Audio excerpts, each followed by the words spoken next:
अस्सलाम वालेकुम दोस्तों। सोचो कल सुबह आप उठते हो, मोबाइल अनलॉक करते हो और देखते हो कि आपके व्हाट्सएप ग्रुप में आपकी ही फेक ऑडियो क्लिप्स वायरल हो रही हैं या फिर आपके बैंक अकाउंट से पैसे खुद ब खुद ट्रांसफर हो गए।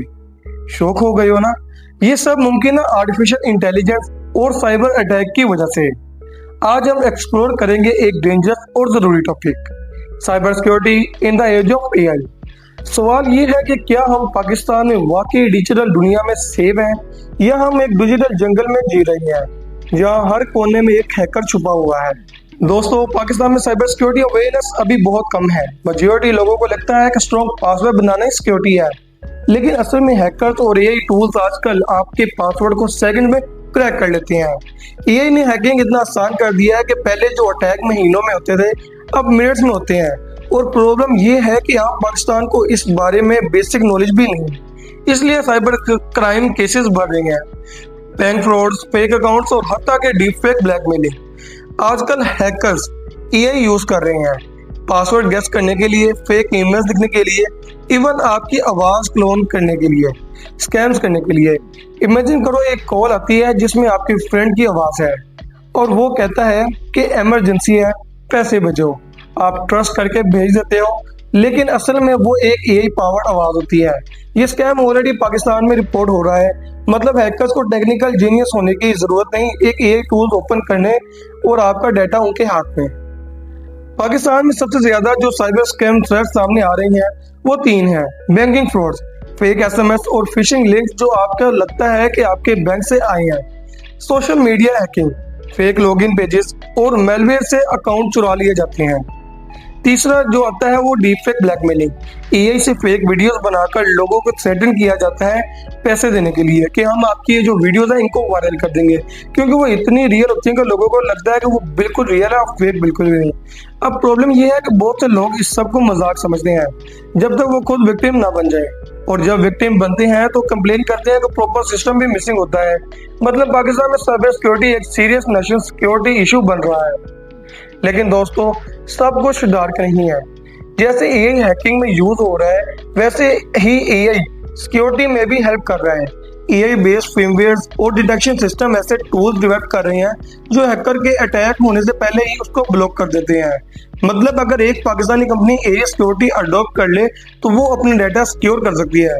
लेकिन हमारा मसला ये है कि हमारी आईटी कंपनीज और गवर्नमेंट डिपार्टमेंट अभी आउटडेटिंग सिस्टम यूज कर रहे हैं। जब तक हम एआई बेस्ड सिक्योरिटी अडॉप्ट नहीं करेंगे हम सेफ नहीं है। एक और पॉजिटिव साइड ये है कि साइबर सिक्योरिटी और एआई दोनों फील्ड पाकिस्तान की यूथ के लिए नए करियर ऑप्शन क्रिएट कर रही है। फ्रीलांसिंग और जॉब्स में एआई साइबर सिक्योरिटी एक्सपर्ट्स की डिमांड बहुत हाई है। सोचो एक स्टूडेंट अगर एथिकल हैकिंग और एआई सिक्योरिटी सीख ले तो उसकी डिमांड सिर्फ पाकिस्तान नहीं दुनिया भर में होगी। मतलब ये सिर्फ थ्रेट नहीं, एक बहुत बड़ा अपॉर्चुनिटी भी है। लेकिन प्रॉब्लम यह है कि हमारी यूनिवर्सिटीज में साइबर सिक्योरिटी प्रॉपर्टी टीच नहीं होती। ज्यादातर स्टूडेंट शॉर्टकट ढूंढते हैं कि आसानी से काम हो जाए, लेकिन असल फ्यूचर उन्हीं का है जो एआई और साइबर सिक्योरिटी का कॉम्बिनेशन सीख लेंगे। मैं आपको दो रियल एग्जांपल देता हूँ। एक स्टूडेंट लाहौर से था, उसका इंस्टाग्राम हैक हुआ और हैकर ने उसको ब्लैकमेल किया। उसने रिपोर्ट भी किया लेकिन रिकवरी मुश्किल हो गई। दूसरा केस कराची में हुआ जहां एक कंपनी का पूरा डेटाबेस हैक हो गया क्योंकि उन्होंने अपना सिस्टम अपडेट नहीं किया था। लेकिन इंटरेस्टिंग बात यह है कि एक इस्लामाबाद का लड़का AI based intrusion detection system बनाता है और उसने लोकल कंपनीज को प्रोटेक्ट किया है। मतलब यूथ अगर चाहे तो हैकर नहीं, प्रोटेक्टर भी बनकर पैसा कमा सकती है। अब बात करते हैं एक और डेंजरस एंगल की, नेशनल सिक्योरिटी। एआई और साइबर सिक्योरिटी सिर्फ इंडिविजुअल लेवल पर प्रॉब्लम नहीं, ये कंट्री लेवल पे भी थ्रेट है। इमेजिन करो कि एआई से पाकिस्तान की क्रिटिकल सिस्टम जैसे इलेक्ट्रिसिटी ग्रिड्स, रेलवे सिग्नल या इवन डिफेंस सिस्टम हैक हो जाए। ये सिर्फ इमेजिनेशन नहीं, ये ऑलरेडी दुनिया में हो रहा है। अगर हमने अपनी साइबर सिक्योरिटी को एआई के हाथ मॉडराइज नहीं किया तो हम फ्यूचर वॉर में इजीली टारगेट बने गए। आजकल वॉर सिर्फ बॉम्ब से नहीं बल्कि डाटा हैकिंग से भी लड़ी जा रही है। यानी अब हम सिर्फ गन से नहीं डरेंगे, अब हम अपने डाटा से भी डरते हैं। दोस्तों, मसला बड़ा ये है कि लेकिन सिचुएशन भी है। पाकिस्तान में सबसे पहले हमें अवेयरनेस चाहिए। हर स्टूडेंट, हर फ्रीलांसर और हर सोशल मीडिया यूज को बेसिक साइबर सिक्योरिटी नॉलेज होनी चाहिए। मतलब strong password, two factor authentication और फिशिंग स्कैम को समझना। दूसरा स्टेप ये है कि गवर्नमेंट को AI based cyber security adopt करनी होगी। तीसरा स्टेप ये है कि यूथ को ट्रेनिंग प्रोग्राम दिए जाए ताकि वो एथिकल हैकिंग हो रही है सिक्योरिटी सीखकर अपने अपने आप को और अपने मुल्क की प्रोटेक्शन कर सके। लेकिन ये सब तभी होगा जब हम इस मसले को सीरियस लेंगे, ना कि सिर्फ मीम समझकर इग्नोर करेंगे। सोचो अगर Pakistan AI based cyber security में लीडर बन जाए तो क्या होगा। हर फ्रीलांसर दुनिया भर के कंपनीज का सिस्टम सिक्योर करेगा। हर स्टूडेंट सिर्फ जॉब सीकर नहीं जॉब क्रिएटर बनेगा। हर पाकिस्तानी यूजर को फेक ईमेल और डीप फेक से बचाया जाएगा। उनको इससे पहचान हो जाएगी और हमारा मुल्क एक सेफ डिजिटल हब बन सकता है। मतलब ये है साइबर सिक्योरिटी सिर्फ एक थ्रेट नहीं बल्कि एक गोल्डन अपॉर्चुनिटी भी है। लेकिन दोस्तों चॉइस हमारे हाथ में है। या तो हम एआई के साथ साइबर जंग लड़ते हैं या एआई हमारे खिलाफ यूज होता है। दोस्तों cyber security in the age of AI एक ऐसा सब्जेक्ट है जो हर पाकिस्तान को डायरेक्टली अफेक्ट करता है। ये एक डबल एज स्वॉर्ड है।